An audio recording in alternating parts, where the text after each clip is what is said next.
अस्सलाम वालेकुम।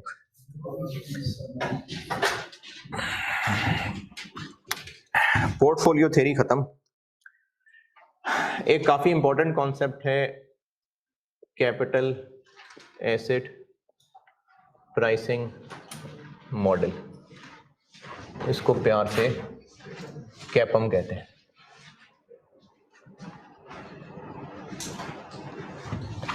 इसका क्या इस्तेमाल है और इसको यूज कैसे करना है ये बाद में।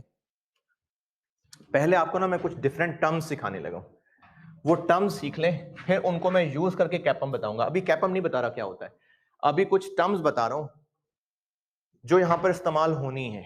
पहले मैं आपको बता दूं ये रेंच क्या होता है, पाना क्या होता है, हथौड़ी क्या है, और फिर उस बाइक ठीक करनी सिखाऊंगा। तो पहले आपको मैं कुछ टर्म्स बता रहा हूं जो कि कैपम समझने के लिए जरूरी है जानना। एक चीज है risk free rate of return. कुछ ऐसे होंगे जो नाम से आपको याद रह जाएंगे, मतलब इसकी अंग्रेजी में क्या लिखूं, risk free rate of return. इससे मुराद ये है कि मार्केट में हमारे पास ऐसी इन्वेस्टमेंट्स जो कि रिस्क फ्री हैं, उनमें अगर पैसा लगा दें और उनसे जो रिटर्न मिलता है वो risk free rate of return है। इसको फार्मूला के अंदर RF यूज किया जाता है। ये इस चैप्टर में होगा काफी सारा यूज, और इसकी मिसाल है रिटर्न ऑन कोई गवर्नमेंट की सिक्योरिटीज, जो कि आपको सवाल में शायद रिटर्न ऑन ट्रेजरी के नाम से, ट्रेजरी बिल्स हो सकते हैं, ट्रेजरी नोट्स हो सकते हैं, या तो गवर्नमेंट का वर्ड होगा या ट्रेजरी का वर्ड होगा जी। हाँ, ये शॉर्ट टर्म होते हैं, सबसे ज्यादा शॉर्ट टर्म बिल होते हैं, ट्रेजरी बिल, फिर इसके बाद नोट्स होते हैं, फिर बॉन्ड्स होते हैं। तो ये जो हमने यहाँ RF लेना होता है वो शॉर्ट टर्म, मैक्सिमम 1 साल तक का, बस उससे ज्यादा नहीं। क्या असल में हम ये जो कैपम में इसको इस्तेमाल करेंगे ना, तो कैपम 1 साल को कवर कर रहा होता है, एक 1 ईयर पीरियड को कवर करने के लिए बनाया है कैपम। तो इसलिए फिर हम RF भी इसमें जो यूज करेंगे वो 1 ईयर से ज्यादा का नहीं होगा। यानी गवर्नमेंट की वो इन्वेस्टमेंट्स जो बस 1 साल की हैं, बस उससे ज्यादा नहीं, उन पे मिलने वाला रिटर्न RF। अगर गवर्नमेंट के कोई ऐसे बॉन्ड्स अवेलेबल हैं जो 10 साल 20 साल मेच्योरिटी वाले हैं, उन पे जो रिटर्न मिल रहा है वो RF नहीं है। RF होता है शॉर्ट टर्म गवर्नमेंट सिक्योरिटीज। जो ट्रेजरी का साथ वर्ड होता है ना, ट्रेजरी बिल्स, ट्रेजरी नोट्स, ये शॉर्ट टर्म के लिए ही होता है। तो हम लोग कैपम पे जो पढ़ने लगे हैं वो 1 ईयर मॉडल है। बस जो भी यहाँ पर डिस्कशन होनी है वो 1 साल को सामने रखते हुए होनी है। जो भी हमने इससे डिसीजन मेकिंग करनी है वो अगले 1 साल को सामने रख के है बस। तो इसलिए अगर आपको गवर्नमेंट के बॉन्ड्स का रिटर्न भी दिया हुआ है तो वो RF नहीं है, ये गवर्नमेंट के ट्रेजरी बिल्स के ऊपर रिटर्न होता है। या तो वो रिस्क फ्री कह के दिया होगा या फिर रिटर्न ऑन ट्रेजरी समथिंग दिया होगा। कुछ सवालों के अंदर काइबोर को RF लिया गया है, लेकिन वैसे जरूरी नहीं है कि काइबोर RF हो, जरूरी नहीं है। कुछ सवालों में लिया गया है, लेकिन उन सवालों में मुझे याद पड़ता है कहा हुआ था कि काइबोर को RF मान लें, वरना काइबोर बाय डिफॉल्ट नहीं है RF। नहीं, काइबोर बैंक्स के लिए आपस का एक रेट है, डिसाइड वो बेशक स्टेट बैंक कर रहा है, लेकिन वो गवर्नमेंट की सिक्योरिटीज पे ही मिलने वाला रिटर्न है, जरूरी नहीं है। हो सकता है कुछ इन्वेस्टमेंट्स के ऊपर जो रिटर्न मिलता है वो काइबोर -2 मिलता हो, ये भी हो सकता है। तो इसलिए काइबोर कुछ सवालों में मजबूरन हम RF लेंगे, otherwise KIBOR is not RF। तो ये जो रिस्क फ्री रिटर्न है ये जनरली गवर्नमेंट सिक्योरिटीज पे ही होगा, क्योंकि गवर्नमेंट ही है किसी मुल्क की जो रिस्क फ्री है, क्योंकि जो उन्होंने लोकल लोगों से पैसे लिए होंगे। अच्छा, ये पाकिस्तान का सवाल नहीं है, ये बस जनरल इंटरनेशनल कॉन्सेप्ट हैं।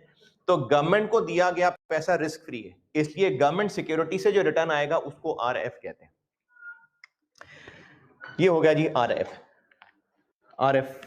ओके, एक होता है मार्केट पोर्टफोलियो।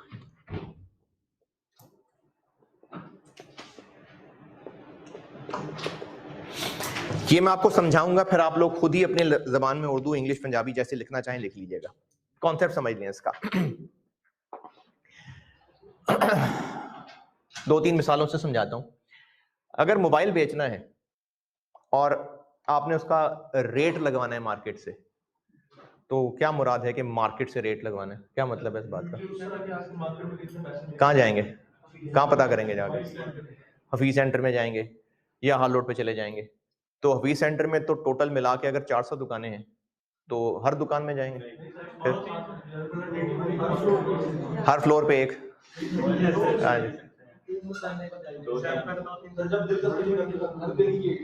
अच्छा, दिल की तसल्ली 5-6 दुकानों में अगर हो गई, 10 दुकानों में हो गई, तो वो कौन सी 10 दुकानें होंगी? पहली 10, यानी आप रास्ते में जा रहे थे जो पहली वो, फिर जिस पे रश लगा होगा, वो रश तो खैर चावल बंटने में भी लगा हो सकता है, लेकिन कैसे फैसला करेंगे कि किस दुकान में जाना है?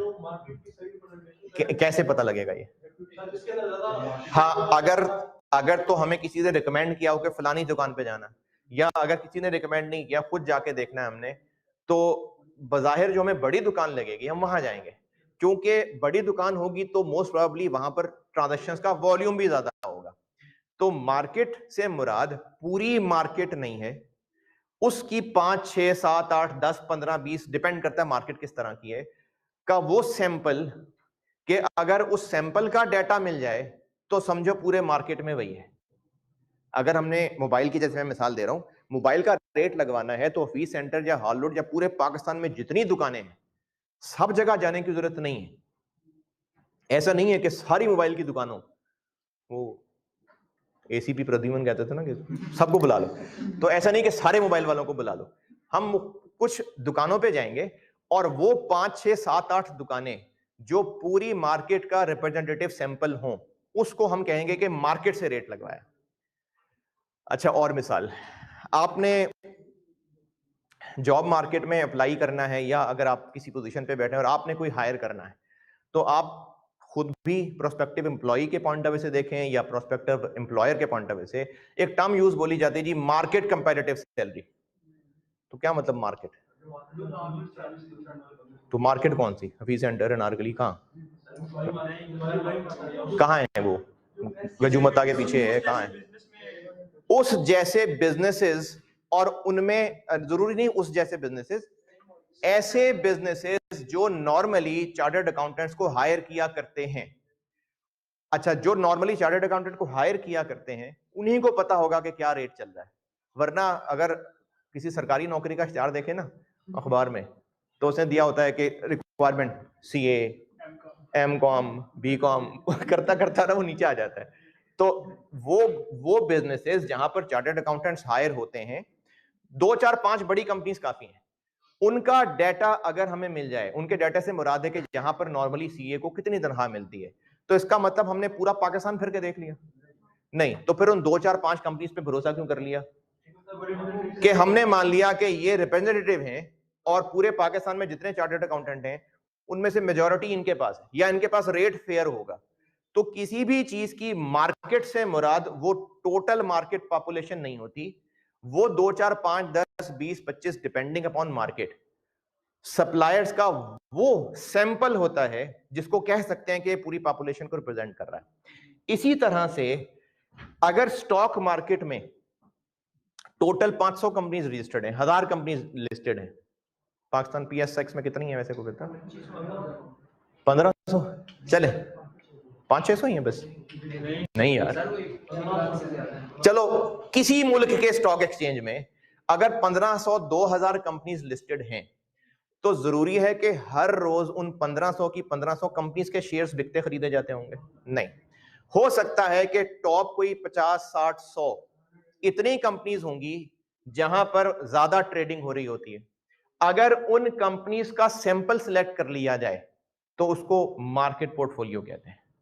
स्टॉक मार्केट में लिस्टेड कंपनीज मौजूद में से टॉप नहीं, उनमें से ऐसी कंपनीज जिनमें सबसे ज्यादा ट्रांजैक्शंस हो रही होती हैं, शेयर्स की बाइंग सेलिंग हो रही होती है। अब वो कितनी कंपनीज हैं ये स्टॉक मार्केट पे डिपेंड करता है। जैसे पाकिस्तान में वो 100 का एक इंडेक्स होता है, कुछ मुल्कों के अंदर 500 का भी इंडेक्स होता है। तो किसी भी मार्केट के अंदर उन कंपनीज का सैंपल जिनके शेयर्स में मेजॉरिटी ट्रेडिंग हो रही है, उस सैंपल को मार्केट पोर्टफोलियो कहते हैं। यानी अगर कोई इन्वेस्टर चाहे कि मैं ऐसे पोर्टफोलियो में इन्वेस्ट करूं कि समझूं कि मैंने पूरे मार्केट में इन्वेस्ट कर दिया, तो वो उन 25-30 कंपनीज के सैंपल में इन्वेस्ट कर देगा। इसको मार्केट पोर्टफोलियो कहते हैं।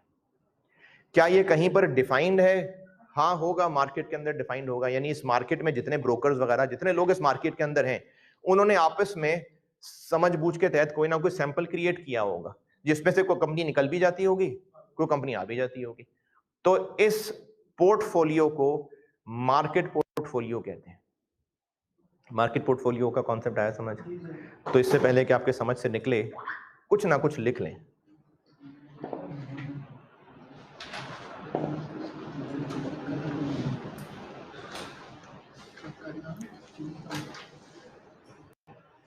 पूरी स्टॉक मार्केट में वो तमाम लिस्टेड कंपनीज में से ऐसी कंपनीज का सैंपल जिनमें मेजॉरिटी ट्रांजैक्शंस होती हैं, ताकि अगर उन कंपनीज का ट्रेंड देख लें तो पता चल जाएगा पूरी मार्केट में क्या हो रहा है। उन कंपनीज के कॉम्बिनेशन को मार्केट पोर्टफोलियो कहते हैं। जैसे पाकिस्तान में KSE 100 इंडेक्स होता था, पता नहीं अभी भी है या PSX बनने के बाद नाम बदल गया है। PSX 100 कहलाता है अब। अच्छा, सवालों में आपको वो KSE 100 मिलेगा क्योंकि पुराने सवाल थे, तो आप चूंकि PSX है तो वो सर इसको ये भी कह सकते हैं कि उस सैंपल की रिजल्ट जो है वो मार्केट के पूरे मार्केट के डाटा के ऊपर एक्स्ट्रापोलेट कर सकते हैं। जी बिल्कुल, यही कॉन्सेप्ट है। सैंपल का कॉन्सेप्ट ही ये होता है। अगर आपने को ब्लड टेस्ट देना है तो पूरे जिस्म का खून तो नहीं निचोड़ लेंगे ना, एक सिरिंज ही लेंगे, तो जो उस सिरिंज के ब्लड सैंपल में होगा वही पूरे जिस्म में भी होगा।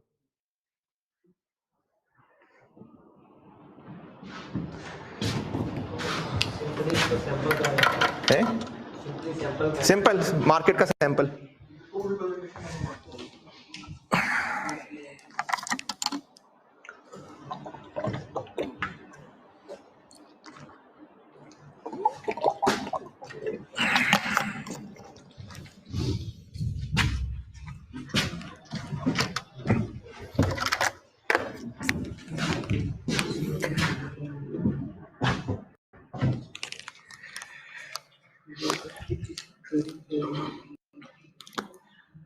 अच्छा, इसी से रिलेटेड है इसलिए मैं इसके अंदर ही लिख रहा हूं।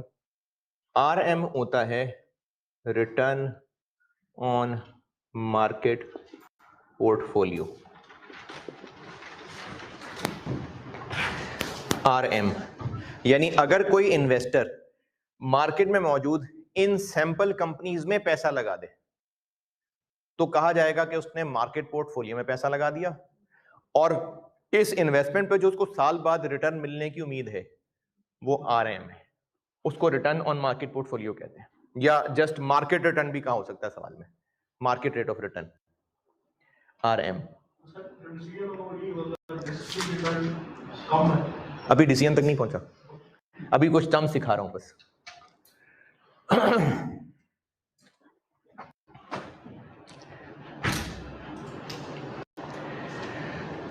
ये दोनों बराबर होंगे या डिफरेंट होंगे? ज्यादा कौन सा होगा? RM। RM ज्यादा क्यों होगा? चाहे जितनी मर्जी अच्छी कंपनीज हो, हैं तो कंपनी थी ना, खत्म भी हो सकती हैं, तो इसलिए इस पे ज्यादा रिटर्न मिलता होगा तो लोग इन्वेस्ट करते होंगे, तो इसलिए RM RF से ज्यादा ही होता है।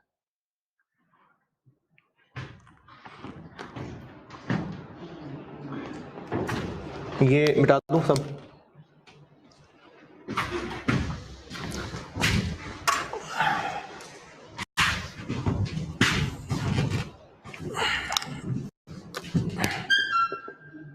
रिस्क, इन्वेस्टर को जो किसी भी कंपनी के शेयर में इन्वेस्ट करने का रिस्क है, क्या रिस्क है? कि पैसा डूब ना जाए। और सिर्फ ये नहीं कि पैसा डूब ना जाए, ये भी रिस्क है कि जो सोचा है शायद उतना ना कमा के दे। यानी मामला सिर्फ पैसे डूबने का नहीं है, वो तो वैसे भी जो शेयर में पैसा लगा रहा होता है उसको तो पैसा डूबने का रिस्क तो होता ही है, लेकिन ये भी रिस्क होता है कि जितने की उम्मीद है शायद उतना रिटर्न ना कमा सके। अभी पोर्टफोलियो थ्योरी के अंदर हम रिस्क किसको कह रहे थे? Standard deviation. तो स्टैंडर्ड डेविएशन यही तो था कि जो सोचा है उससे इतना ज्यादा डेविएट हो सकता है। तो रिस्क से मुराद सिर्फ पैसे डूबना नहीं है, इन्वेस्टमेंट का रिस्क है कि जो सोचा है शायद वैसा ना हो। किसी कंपनी में पैसा लगाएं और ये रिस्क भी कि पैसा डूब ना जाए, लेकिन शेयर्स में इन्वेस्टमेंट के लिए ना ज्यादातर ये रिस्क नहीं होता। ये रिस्क ज्यादातर देखा जा रहा होता है डिवेंचर्स में इन्वेस्टमेंट के लिए। क्रेडिट रिस्क, क्रेडिट रेटिंग, पिछली 1-2 क्लासेस में मैंने क्रेडिट रेटिंग बताई थी। तो वो जो क्रेडिट रेटिंग होती है ना, वो शेयर्स में नहीं होती है। क्योंकि शेयर्स में क्यों नहीं होती? क्योंकि जब कंपनी ने शेयर इश्यू करके पैसा लिया होता है तो वो को उधार पैसा थोड़ी लिया होता है, वो तो ओनर होता है। वो ये कंपनी की तो जिम्मेदारी नहीं पैसे वापस करना, वो तो कंपनी कल को बंद मरेगी तो फिर पैसे निकलेंगे, जिम्मेदारी तो नहीं है। तो इसलिए क्रेडिट रिस्क वहां होता है जहां क्रेडिट होता है। तो इसलिए क्रेडिट रिस्क की टर्म वहां इन्वॉल्व होती है जहां पर लोन हो जाए। तो इसलिए शेयर्स में इन्वेस्टमेंट के लिए क्रेडिट रिस्क ऐसा सच नहीं होता, इन्वेस्टमेंट रिस्क होता है। तो इन्वेस्टमेंट रिस्क, इन्वेस्टर का क्या रिस्क है? अभी इस वक्त हम यहां पर पैसा डूबने की बात नहीं कर रहे हैं, वो क्रेडिट रिस्क है, वो डिवेंचर्स में इन्वेस्टमेंट के लिए। शेयर्स की इन्वेस्टमेंट की अगर मैं बात करूं कि जितना रिटर्न सोचा है शायद वैसे नहीं हो सकेगा। क्यों नहीं हो सकेगा? अगर कंपनी ए में पैसा लगा देते हैं तो हमने सोचा है 15% रिटर्न मिलेगा, और रिटर्न फिर बता दूं, रिटर्न से मुराद शेयर होल्डर की कल को मिलने वाला डिविडेंड भी और कैपिटल गेन भी, ये दोनों मिलाएंगे तो उसका वो रिटर्न है। तो जितना सोचा है उतना नहीं हो सकेगा। क्यों नहीं हो सकेगा? है कोरोना आ सकता है, हो सकता है सोचा ही ज्यादा हो। अच्छा नहीं, सोचा ठीक है, सोचा ठीक है, मिसालें पूछ रहा हूं। कोरोना हो गया, ठीक है, कंपनी अच्छा परफॉर्म क्यों नहीं कर रही? मार्केट में इकोनॉमिक डाउनफॉल आ गया है, कोई कंपेटिटर आ गया वो बेहतर था, और टेक्नोलॉजी चेंज हो गई है, कोई नेचुरल कैलेमिटी हो गई, कंपनी की मैनेजमेंट की नाअहली हो गई है, कंपनी के मेजर रिसोर्स छोड़ गए, जो की रिसोर्सेस से वो छोड़ गए, कोई गवर्नमेंट के रूल्स में ऐसी चेंज आ जाए जिससे कंपनी को कंपेटिटिव एडवांटेज था वो नहीं रहा। बहुत सारे फैक्टर्स हो सकते हैं, अब वो की लोग छोड़ गए। अच्छा, अब इन सब फैक्टर्स को मैं 2 क्लासेस में बांट रहा हूं। इन 2 क्लासेस में बांटने से पहले मैं एक और मिसाल बताता हूं। बाइक पे जा रहा है एक, बाइक गाड़ी जो भी, जिसके पास साइकिल भी है तो साइकिल भी सही, गीली सड़क है और एन मौके पे ब्रेक लगानी पड़ जाती है। तो अगर स्लिप हो गए तो इसमें स्लिप होने का रीजन स्लिपरी रोड भी है, बाइक के टायर का पुराना हो जाना भी है, और तो ब्रेक तो अचानक ही लगानी थी, और है स्पीड भी है, और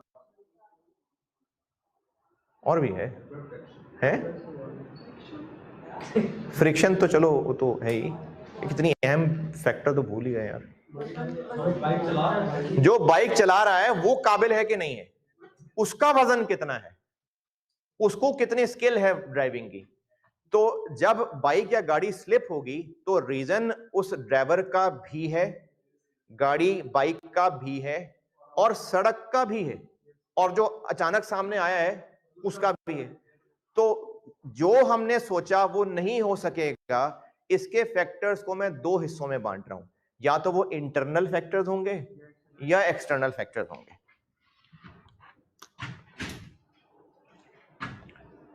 ड्यू टू एक्सटर्नल फैक्टर्स या ड्यू टू इंटरनल फैक्टर्स। अच्छा जी, इंटरनल फैक्टर्स की एग्जांपल, अब बाइक से हटके कंपनी पे आ जाते हैं।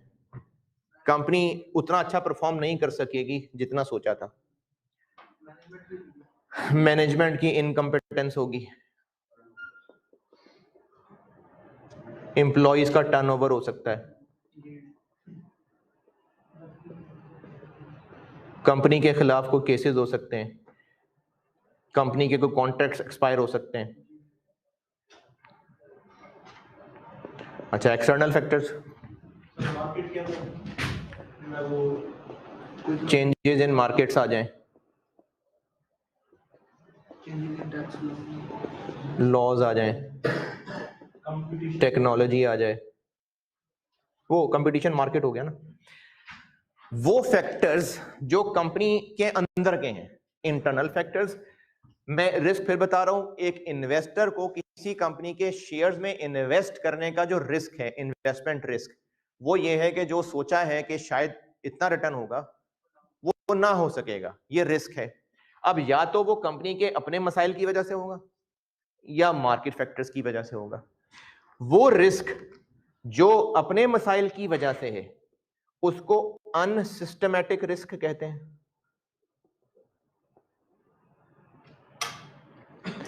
और वो रिस्क जो ड्यू टू मार्केट फैक्टर्स है या उस सिस्टम की वजह से जिसमें ये कंपनी मौजूद है, उस रिस्क को सिस्टमैटिक रिस्क कहते हैं।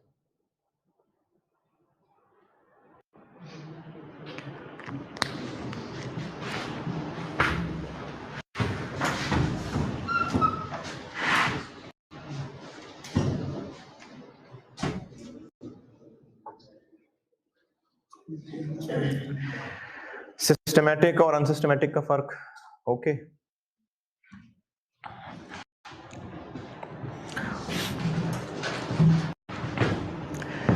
अच्छा, इंश्योरेंस कंपनी, इंश्योरर बन के एक चीज सोचिएगा, अगर कोई क्लाइंट आता है इंश्योरेंस करवाने, इंश्योरेंस कंपनी का सेल्समैन बन के नहीं, इंश्योरर कंपनी बन के सोचें, और वो आके गाड़ी की इंश्योरेंस कराना चाहता है और वो कहता है जी कि मुझे ड्राइविंग नहीं आती, मैंने चलानी है गाड़ी, लग लोग गए तो देख लेना, आप पैसे दे देना। तो चलो अगर ज्यादा कम को छोड़ दें तो इंश्योरेंस कंपनी कहेगी ठीक है इंश्योरेंस कर देते हैं, या वो अवॉइड करेंगे? अवॉइड करेंगे। और अगर ड्राइवर अच्छा है लेकिन पाकिस्तान की सड़कें हैं, शहर है, डिपेंड करता है, तो अब वो कर देंगे इंश्योरेंस।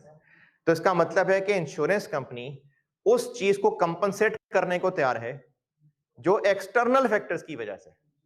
इंटरनल फैक्टर्स को कहेंगे भाई कोई सही बंदा बिठाओ, गाड़ी की इंश्योरेंस हम कर देंगे, कोई सही ड्राइवर बिठाओ ला। तो इंटरनल फैक्टर्स को वो इंश्योरर कंपनसेट नहीं करना चाहेगा, एक्सटर्नल फैक्टर्स को कंपनसेट करेगा वो। अभी मैंने आपको कैपम पूरा इंट्रोड्यूस नहीं कराया, थोड़ी सी झलकियां बता रहा हूं कि कैपम एक मॉडल है जो इन्वेस्टर की हेल्प करेगा। अच्छा, किस बात में हेल्प करेगा?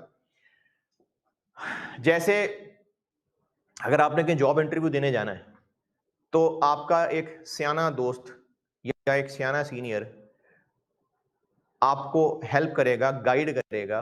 अगर सैलरी के बारे में उससे आप गाइडेंस लेने जाएंगे तो वो क्या मशवरा दे रहा होगा? है सैलरी का मशवरा करने जा रहे हैं, सिर्फ इंटरव्यू देने गए नहीं अभी, क्या मशवरा करेंगे? वो क्या मशवरा दे रहा होगा? हाँ, वो फेयर सैलरी बताएगा कि इतनी देख लो मिलनी चाहिए, तुम जितनी तुम डिटेल बता रहे हो उस कंपनी की, जितनी तुम्हारी कैपेबिलिटी है, इतनी सैलरी होनी चाहिए। अब वो आप फैसला कैसे करेंगे? एम्प्लॉयर ऑफर करे तो अगर तो वो उस सियाने के मशवरे से ज्यादा है तो हाँ, कम है तो ना। तो कैपम समझ लें वो सियाना दोस्त है। जब किसी शेयर में इन्वेस्ट करना होगा तो कैपम यह बताएगा कि उस कंपनी की जो हैसियत है, उस कंपनी में जितने रिस्क इन्वॉल्व हैं, उनकी बुनियाद पे मेरे ख्याल में तुम्हें इतना रिटर्न तो मिलना चाहिए, इतना तो तुम्हें कम से कम मिलना चाहिए। अब इन्वेस्टर अपने अंदाजे लगाएगा कि कितना मिलता नजर आ रहा है। मैं दो टर्म्स बोलूंगा, एक रिक्वायर्ड रिटर्न और एक एक्सपेक्टेड रिटर्न। कैपम क्या बताएगा? कैपम रिक्वायर्ड, सियाना आपको ये बताएगा इतना कम से कम मिलना चाहिए, तो कैपम बताएगा रिक्वायर्ड रिटर्न। इन्वेस्टर बुजुर्गों से पूछ के, मार्केट को सर्च करके ये अंदाजा लगाएगा कि कितना रिटर्न मिल सकता है, वो एक्सपेक्टेड है। तो डिसीजन किस बेस पे करेगा? अगर एक्सपेक्टेड रिटर्न रिक्वायर्ड से ज्यादा होगा तो वो पैसा लगा देगा, कम होगा तो वो पैसा नहीं लगाएगा। तो कैपम मॉडल क्या बताने लगा है? Required return. यहां तक जाग रहे हैं? ये चीजें मैं कनेक्ट कर रहा हूं, एक बुनियादी कॉन्सेप्ट समझ आ जाए, नहीं तो फार्मूला है, लगाना तो फार्मूला ही है। आपसे ये तो पूछना नहीं है कि वो सारा कॉन्सेप्ट बताएं जो सर ने बताया था, अल्टीमेटली तो फार्मूला ही लगाना है, लेकिन मैं फिर भी कहानी रिलेट करने की कोशिश कर रहा हूं। यहां तक सही है, साथ है? तो कैपम ने बताना है वो रिटर्न जो किसी भी शेयर में इन्वेस्टमेंट से कम मिलना चाहिए। अगर एक्सपेक्टेड उससे ज्यादा है तो ठीक है। अच्छा, अगर किसी शेयर में रिस्क ज्यादा है तो उसका रिक्वायर्ड रेट ऑफ रिटर्न ज्यादा होना चाहिए। रिस्की जगह जा रहे हैं, जैसे आपको अगर जॉब ऑफर हो रही है काबुल से, तो सैलरी रिक्वायर्ड ज्यादा होनी चाहिए। तो जिस शेयर में इन्वेस्ट करने जा रहे हैं, कैपम पूछेगा उसमें रिस्क कितना है, उस रिस्क की बेस पे वो बताएगा कि इतना रिटर्न रिक्वायर होना चाहिए। अब ये जो सियाना उसको मशवरा दे रहा होगा कि कितना रिटर्न होना चाहिए, और जो मैंने इससे पहले इंश्योरर की मिसाल दी थी उसको सामने रख के बताइएगा कि वो जो कहेगा इतना रिटर्न रिक्वायर्ड होना चाहिए, वो इसकी बेस पे कहेगा या इसकी बेस पे कहेगा? क्यों इसकी बेस पे क्यों नहीं? क्योंकि वो सियाना कहेगा यार अगर इतनी फारिग कंपनी है तो छोड़ो किसी और कंपनी में जाओ। यानी अगर तुमने टेक्सटाइल सेक्टर में जाना है और कंपनी ए अच्छी कंपनी नहीं है तो कंपनी बी में चले जाओ। कैपम किस रिस्क को सामने रख के मशवरा देगा कि टेक्सटाइल सेक्टर में इटसेल्फ क्या रिस्क है? दोबारा सुने, अगर इन्वेस्टर सियाने कैपम से पूछने जा रहा है कि मैं कंपनी ए में पैसा लगाने जा रहा हूं तो मुझे बताओ मुझे कितना रिटर्न रिक्वायर करना चाहिए। अब वो जो कैपम उसको रिटर्न बताएगा वो रिस्क को सामने रख के बताएगा। तो वो सिस्टमैटिक रिस्क को सामने रख के बताएगा या अनसिस्टमैटिक रिस्क को? क्योंकि वो सियाना है, वो कहेगा कि ये चीज तो तुम भी अपनी अकलमंदी से अवॉइड कर सकते हो, किसी बेहतर कंपनी में इन्वेस्ट कर दो। लेकिन अगर बेहतर कंपनी में भी करेगा तो ये रिस्क तो बाहर रहेगा। तो टेक्सटाइल सेक्टर में करना है तो एक की बजाय 10 कंपनीज में कर दे। सब के तो नहीं ना मैनेजमेंट फारिग होगी, सब पे थोड़ी केसेस होंगे। तो इसलिए अगर किसी भी कंपनी में इन्वेस्ट करने में जो रिस्क है वो सिस्टमैटिक और अनसिस्टमैटिक है, तो ये वाला रिस्क अकलमंदी से अवॉइड हो सकता है, और अवॉइड नहीं तो मिनिमाइज हो सकता है। तो इसलिए कैपम सियाने ने हमें इसको इग्नोर करके सिर्फ इसकी बेस पे बताना है कि रिटर्न कितना होना चाहिए। तो कैपम रिस्क में से सिस्टमैटिक रिस्क की बेस पे गाइड करेगा। कैपम वो सियाना दोस्त है जिसने बताना है कि इतना रिटर्न मिले तो ठीक है वरना रहने देना, और उसने ये जो रिटर्न बताना है वो किसी भी शेयर में इन्वेस्टमेंट करने से सिस्टमैटिक रिस्क को सामने रख के बताना है। ठीक है यहां तक? अगली डिस्कशन करते हैं हम सिस्टमैटिक रिस्क पे। सिस्टमैटिक रिस्क क्या होता है, क्या तो बता दिया, मेजर कैसे होता है वो बताने लगा।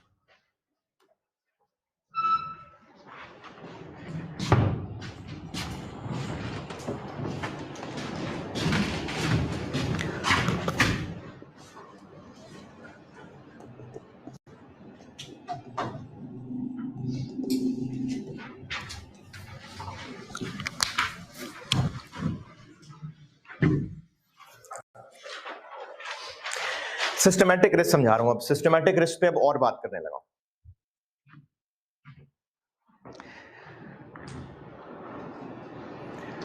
अगर गाड़ी का स्लिप होना रिस्क है तो जितनी भी गाड़ियां, सड़क तो एक जैसी गीली है लेकिन हर गाड़ी को बराबर रिस्क है। ड्राइवर सारे अच्छे हैं, ड्राइवर सारे अच्छे हैं, तो सड़क गीली होने की वजह से स्लिप होने का रिस्क हर गाड़ी, हर बाइक, हर रिक्शा सब बराबर है? नहीं, ड्राइवर सबके अच्छे हैं। गाड़ी की कंडीशन गाड़ी के टायर्स पे डिपेंड करता है। यानी अच्छा, रिस्क मैं गीली सड़क की बात कर रहा हूं, ड्राइवर भी सब अच्छे हैं, गाड़ी भी सब सही है, लेकिन फिर भी हर गाड़ी के स्लिप होने का रिस्क फर्क होगा। और मैं फिर बता रहा हूं रिस्क मैं कह गीली सड़क का ही रहा हूं, यानी मैं एक्सटर्नल फैक्टर्स ही की बात कर रहा हूं, लेकिन गाड़ी की नेचर की बुनियाद पे रिस्क फर्क हो सकता है। गाड़ी की नेचर, अच्छा गाड़ी और साइकिल बराबर रिस्क होगा स्लिप होने का? नहीं। बाइक और साइकिल बराबर रिस्क होगा? नहीं, उनकी स्पीड पे डिपेंड करता है, उनके टायर की साख पे डिपेंड करता है। तो इसी तरह से कोरोना पूरे मुल्क को हिट किया, हर किस्म का बिजनेस बराबर हिट हुआ, कुछ तो ऊपर भी गए होंगे, आईटी वाले ऊपर चले गए, वैसे तो बहुत सारे लोग ऊपर जा रहे थे, लेकिन आईटी बिजनेस भी ऊपर गया और मेडिकल का बिजनेस बहुत ऊपर गया, जो जरूरियात थी वो भी ऊपर गए क्योंकि लोगों ने खौफ में ज्यादा चीजें खरीदनी शुरू कर दी, लेकिन लग्जरीज, होटल्स, रेस्टोरेंट्स ये डाउन हो गए। तो बिजनेस एक्सटर्नल फैक्टर्स की बुनियाद कोरोना की मिसाल है, सारे बिजनेसेस बराबर रिएक्ट नहीं किए। क्या चीज फर्क डाल रही थी? उनका बिजनेस नेचर, उनका बिजनेस का नेचर, और एक चीज और है फाइनेंशियल रिस्क, लेकिन वो अगली क्लास में बताऊंगा। उनका बिजनेस नेचर ही फिलहाल समझ लें, फिलहाल बिजनेस नेचर। तो हर बिजनेस का एक्सटर्नल फैक्टर्स के असरात यानी सिस्टमैटिक रिस्क एक जैसा होगा, फर्क हो सकता है, किसी में ज्यादा होगा, किसी में कम होगा। उस सिस्टमैटिक रिस्क को मेजर कैसे करना है? जैसे मुख्तलिफ चीजें मेजर करने के ना मुख्तलिफ पैमाने होते हैं। जैसे हाइट नापनी है तो स्केल है, फुट्स में हमने नापना है, वजन नापना है तो केजीज वगैरह है। कभी आप टायर में हवा भरवाएं तो उसका भी एक मीटर होता है। अच्छा, अब वो जो मीटर होता है उस पर अगर 25 लिखा नजर आ रहा है तो 25 क्या है? तो वो PSI लिखा होता है। तो ये उसको मेजर करने का एक पैमाना है। किसी भी चीज को क्वांटिटी मेजर करने के लिए कोई ना कोई तरीका होता है। सिस्टमैटिक रिस्क मेजर करने का जो पैमाना है उसको कहते हैं बीटा।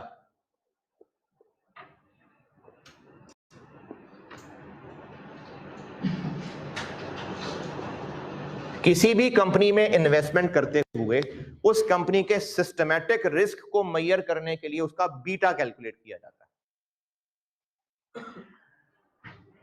अब ये बीटा क्या है? बुजुर्गों ने एक फार्मूला बनाया हुआ है, कॉन्सेप्ट बता देता हूं। अगर हमने किसी इंसान के बारे में कहना है कि ये ज्यादा लाइक है, तो क्या कितना, मतलब 5 किलो लाइक है, 4 फुट लाइक है, 2 स्क्वायर किलोमीटर लाइक है, बहुत लाइक है। कैसे फैसला करेंगे? हैं? किसी से कंपेयर करना पड़ेगा ना, हमें कोई स्टैंडर्ड बनाना पड़ेगा और उस स्टैंडर्ड से कंपेयर करना पड़ेगा। अब हम ये कहेंगे कि ये फलाना जो स्टैंडर्ड है उससे ये 2 गुना लाइक है, उससे ये 1.5 गुना लाइक है, उससे आधा लाइक है। अब ये जो स्टैंडर्ड है ये अगर 1 है तो फलाना बंदा 2 गुना लाइक है, अगर ये स्टैंडर्ड 1 है तो फलाना बंदा आधा लाइक है। अब ये जो स्टैंडर्ड है, यहां पर स्टैंडर्ड होता है मार्केट पोर्टफोलियो। जब हमने किसी भी कंपनी का सिस्टमैटिक रिस्क निकालना है तो स्टैंडर्ड बनाया गया है मार्केट पोर्टफोलियो को, और मार्केट पोर्टफोलियो को अगर स्टैंडर्ड माना है तो उसका रिस्क 1 है। मार्केट पोर्टफोलियो का बीटा 1 है, मार्केट पोर्टफोलियो का बीटा 1 होता है। अगर किसी कंपनी का बीटा 1.5 है तो क्या इंटरप्रिटेशन? चलो किसी कंपनी का बीटा 2 है तो उसकी क्या इंटरप्रिटेशन? कि मार्केट पोर्टफोलियो से दुगना रिस्की है। अगर किसी का बीटा 0.8 है तो मार्केट पोर्टफोलियो से 20% कम रिस्क है। अगर किसी का बीटा 1.25 है तो वो मार्केट पोर्टफोलियो से 25% ज्यादा रिस्की है। तो ये जो बीटा होता है किसी भी कंपनी का, ये एक नंबर की शक्ल में निकलता है, 1 से ऊपर 1 से नीचे, और इसकी इंटरप्रिटेशन ये है कि मार्केट के मुकाबले में क्या है। तो मार्केट पोर्टफोलियो का बीटा 1 होता है। अब उसके हिसाब से फिर बाकी सबके बीटास निकलते हैं। पूरी मार्केट नहीं, मार्केट पोर्टफोलियो अभी बताया था ना। हाँ, मार्केट पोर्टफोलियो का जब हमने ये तय कर लिया कि ये सैंपल है तो बस अब हम उस सैंपल की बात करें। तो जो उस सैंपल का बीटा है वो 1 है, तो मार्केट पोर्टफोलियो का बीटा 1 होता है। जी आप क्या पूछ रहे हैं? मार्केट पोर्टफोलियो का बीटा 1 होता है। किसी भी कंपनी का बीटा निकालने के लिए फार्मूला बना हुआ है, पढ़ाता हूं अभी।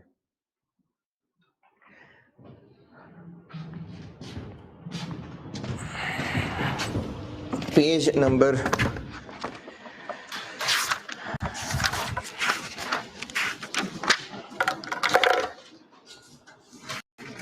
पेज नंबर 148 पे आइए, पेज 148 के एंड पे 2.5 बीटा,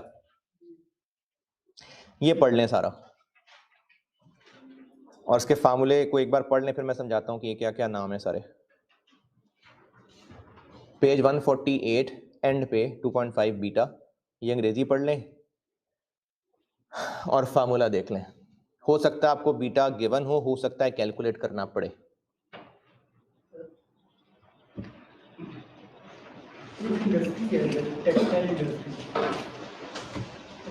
पूरी इंडस्ट्री तो जो एक्सटर्नल फैक्टर्स जो है वो सारे के सारे उनके सेम है, क्योंकि वो पूरी इंडस्ट्री के लिए सेम हो गए, लॉ भी सेम हो गए, टेक्नोलॉजी भी, मार्केट। थोड़ी सी जल्दी है ये सवाल थोड़ा जल्दी है।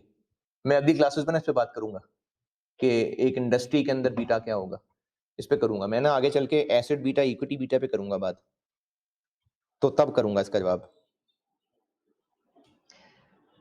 हाँ जी, अब ये फार्मूला समझ लें। अगर हम किसी कंपनी ए के शेयर का बीटा निकालना चाह रहे हैं तो उस कंपनी ए के रिटर्न्स और मार्केट पोर्टफोलियो के रिटर्न्स, जैसे कंपनी ए का रिटर्न 12% भी हो सकता है, 15 भी हो सकता है, 18 भी हो सकता है, 20 भी हो सकता है। मार्केट पोर्टफोलियो का 16 भी हो सकता है, 18 भी हो सकता है, 22 भी हो सकता है, 24 भी हो सकता है। तो कंपनी ए के एक्सपेक्ट बहुत सारे पॉसिबल रिटर्न्स और मार्केट पोर्टफोलियो के बहुत सारे पॉसिबल रिटर्न्स, इन दोनों का कोवेरियंस निकलेगा, जैसे भी पहले सीखा था कोवेरियंस, डिवाइडेड बाय मार्केट के पोर्टफोलियो का वेरियंस। जैसे भी पिछले सवाल में, पिछली क्लास में मैंने इलस्ट्रेशन 3 सॉल्व किया था, तो एक एक्स था,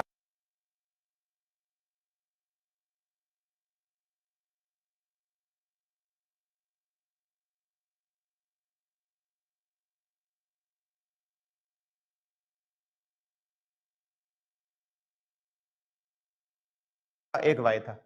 एक्स आप कह लें कंपनी ए के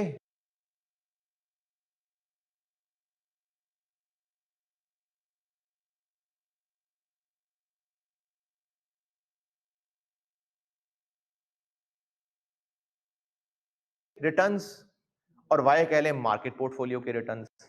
तो उनसे हम एक्स और वाई का कोवेरियंस निकालेंगे, वो न्यूमरेटर है, और डिनोमिनेटर मार्केट जिसको मैंने वाई बोला है उसका वेरियंस। या फिर अगला फार्मूला, कंपनी ए और मार्केट के रिटर्न्स का आपस का कोरिलेशन।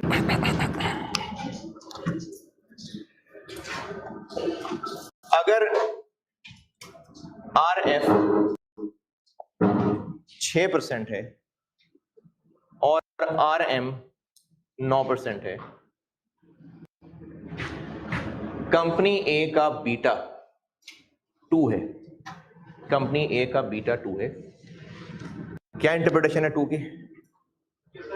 कि मार्केट पोर्टफोलियो से डबल रिस्की है। तो अगर मार्केट पोर्टफोलियो का रिटर्न 9% है, रिपीटर्स ना बोलना, कंपनी ए का बीटा 2 है, इसका मतलब मार्केट पोर्टफोलियो से डबल रिस्की है। अगर मार्केट पोर्टफोलियो का रिटर्न 9% है तो कंपनी ए से कितना रिटर्न मिलना चाहिए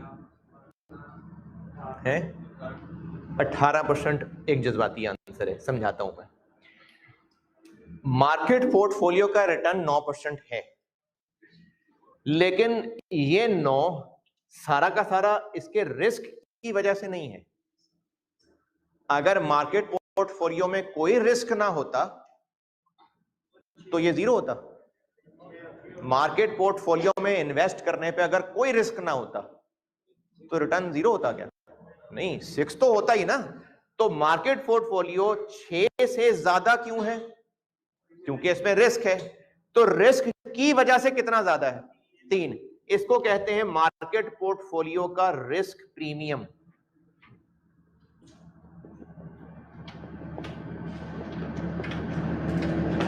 तो अगर कंपनी ए मार्केट से डबल रिस्की है तो कंपनी ए से मिलना चाहिए 9 का डबल नहीं, यानी कंपनी ए का रिटर्न मार्केट के रिटर्न का डबल नहीं होना चाहिए, मार्केट के रिस्क प्रीमियम का डबल होना चाहिए। क्योंकि मार्केट में रिस्क होने की वजह से 3% एक्स्ट्रा मिला करता है, तो इस कंपनी का रिस्क डबल होने की वजह से इस 3 का डबल होना चाहिए। ये कैपम है। अगर कैपम का फार्मूला बनाए तो कैपम का फार्मूला बन गया RF तो होगा ही होगा, प्लस इस मार्केट रिस्क प्रीमियम को मल्टीप्लाई कर देंगे बीटा से। ये कैपम है। और समझाऊंगा मैं अगली क्लास में, अभी बस नाम देख लें। ये इक्विटी बीटा होता है। ये इक्विटी बीटा क्या होता है अगली क्लास में बताऊंगा। तो कैपम मॉडल है जो बताता है कि आपके शेयर में इन्वेस्टमेंट का बीटा कितना है, तो फिर इससे कितना रिटर्न मिलना चाहिए। कैपम बताता है किसी भी शेयर में इन्वेस्टमेंट का रिक्वायर्ड रेट ऑफ रिटर्न।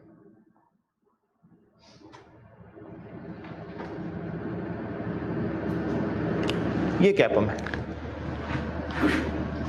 कि जिस शेयर का कैपम निकालना है उसका beta RF plus RM minus RF into beta. और आपको सवाल में हो सकता है RM दिया हो तो फिर RM माइनस RF कर लेना, हो सकता है मार्केट रिस्क प्रीमियम ही दे दिया हो तो बस फिर वो ब्रैकेट की जगह यूज कर लेना।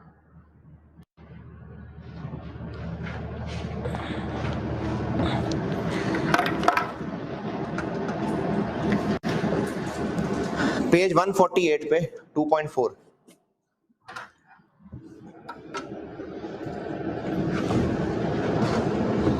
पेज 148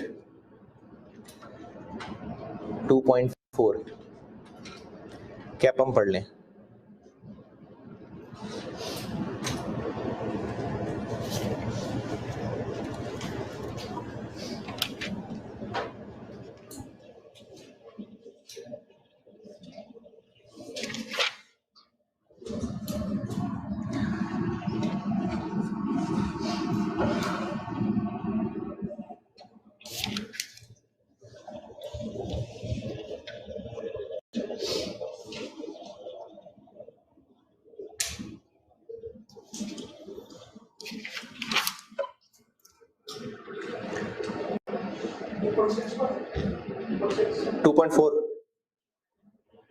कैपम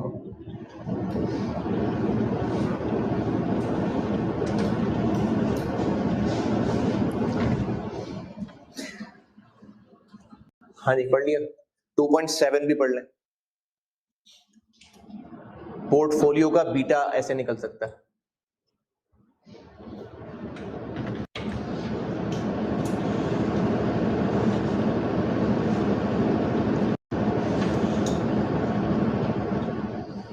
कि जितने शेयर्स हैं उस पोर्टफोलियो में उन सब के बीटास पता हो और उन बीटास का वेटेड एवरेज कर लें तो पोर्टफोलियो का बीटा हो सकता है। जी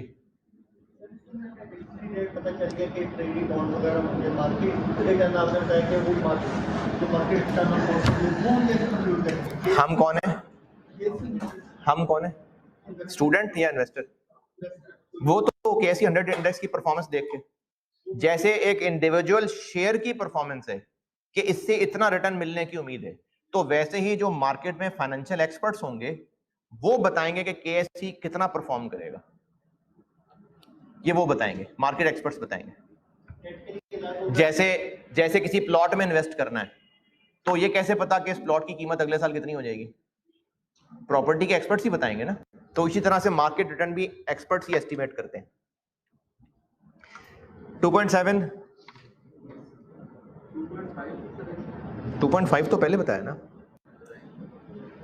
ये तो बीटा निकालने का फार्मूला है। यानी अगर किसी कंपनी के शेयर्स का बीटा निकालना है तो ये जैसे मैंने इसमें 2 कहा है तो ये 2 कैसे कैलकुलेट हुआ है? तो ये 2 ऐसे कैलकुलेट हुआ है 2.5 से। अरे अभी तो वही बता रहा था। अगर हम कंपनी ए का बीटा निकालना चाह रहे हैं तो कंपनी ए के रिटर्न्स होंगे और मार्केट पोर्टफोलियो के रिटर्न्स होंगे। कंपनी ए का रिटर्न 12% भी हो सकता है, 14 भी हो सकता है, 17 भी हो सकता है, और मार्केट पोर्टफोलियो का रिटर्न 15 भी हो सकता है, 18 भी हो सकता है, 20 भी हो सकता है। इनकी प्रोबेबिलिटीज भी होंगी।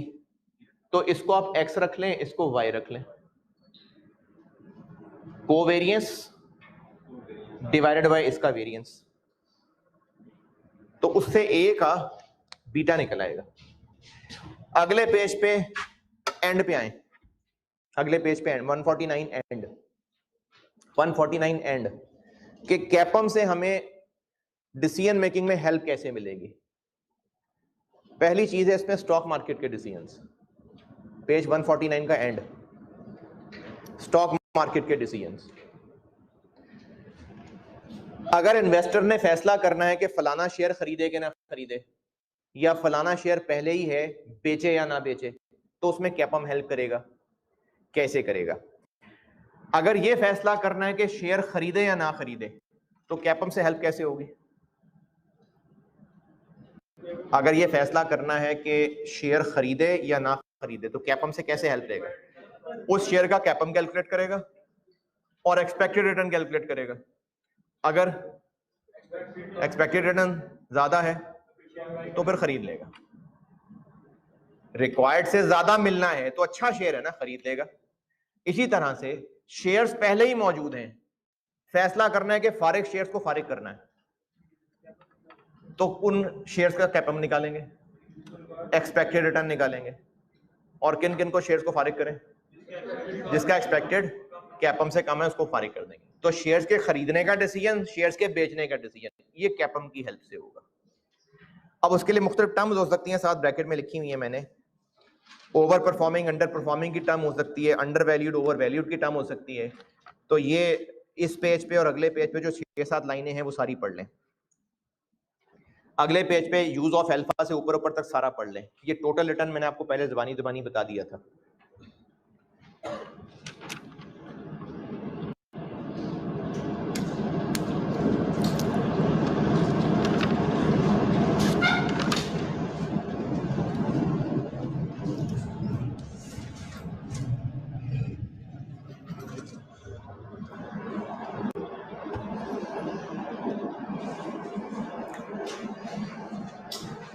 हाँ जी,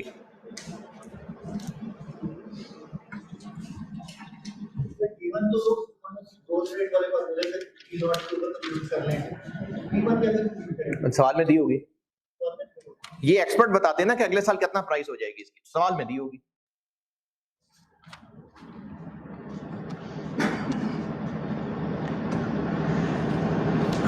अच्छा, अभी मैं क्लास एंड कर रहा हूं, मैंने फिर वो जरा जाना है डॉक्टर के पास। क्वेश्चन नंबर 3, प्रैक्टिस क्वेश्चन 3, अटक इंडेक्स ट्रैकर फंड, पेज 155। इसका पार्ट सी और डी, ये होमवर्क है आपका। पार्ट सी और डी, क्वेश्चन नंबर 3, अटक इंडेक्स ट्रैकर फंड, दिसंबर 2009 का है। इसके 4 पार्ट्स हैं, तीसरा और चौथा पार्ट होमवर्क है आपका। पहला और दूसरा मैं कराऊंगा, तीसरा और चौथा पार्ट होमवर्क है। हाँ जी, सी और डी।